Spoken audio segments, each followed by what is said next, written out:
10वी 12वी आणि पदवीनंतर आता पुढे काय? वैद्यकीय क्षेत्रातील करिअर आणि 100% रोजगार व्यवसाय मिळवून देणारे पॅरामेडिकल कोर्सेस आजच प्रवेश निश्चित करा.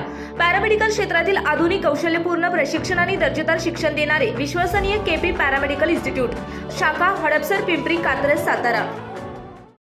नमस्कार. रोखोक महाराष्ट्र न्यूज मध्ये आपलं स्वागत आहे. शिरूर लोकसभा मतदारसंघाचा प्रचार आता अंतिम शिगेला पोहोचला आहे. शिरूर मधून महायुतीतून शिवाजीराव आढळराव पाटील तर महाविकास आघाडीतून डॉक्टर अमोल कोल्हे हे रिंगणात आहेत. शिवसेनेचे शहर प्रमुख प्रमोद नाना भानगिरे यांच्याशी आपण निवडणूक संदर्भात चर्चा करणार आहोत. नाना, तुमचं स्वागत आहे.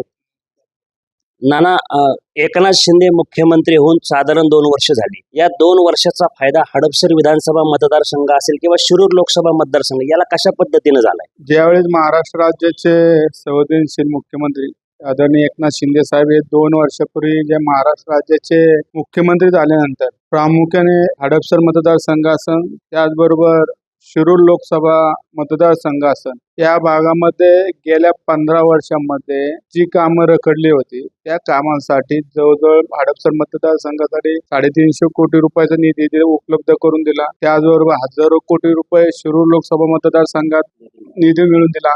आणि ह्या माध्यमातून जी कामं या मतदारसंघातली शिरूर लोकसभा मतदारसंघातली रखडलेली होती, त्यावेळेस जे आताचे जे खासदार आहे त्या खासदारांना जेवढा निधी मिळणार आहे तेवढा शिरूर लोकसभेसाठी शिवाजीदादा आढळरावच्या माध्यमातून आणि माझ्या माध्यमातून हडपसर मतदारसंघासाठी निधी दिला. त्याचा उपयोग येणाऱ्या आताच्या लोकसभेला सर्वसामान्य जनतेपर्यंत तो निधी पोहोचवून येणाऱ्या या लोकसभा ही आढळराव पाटीलांना सोपी जाणार आहे.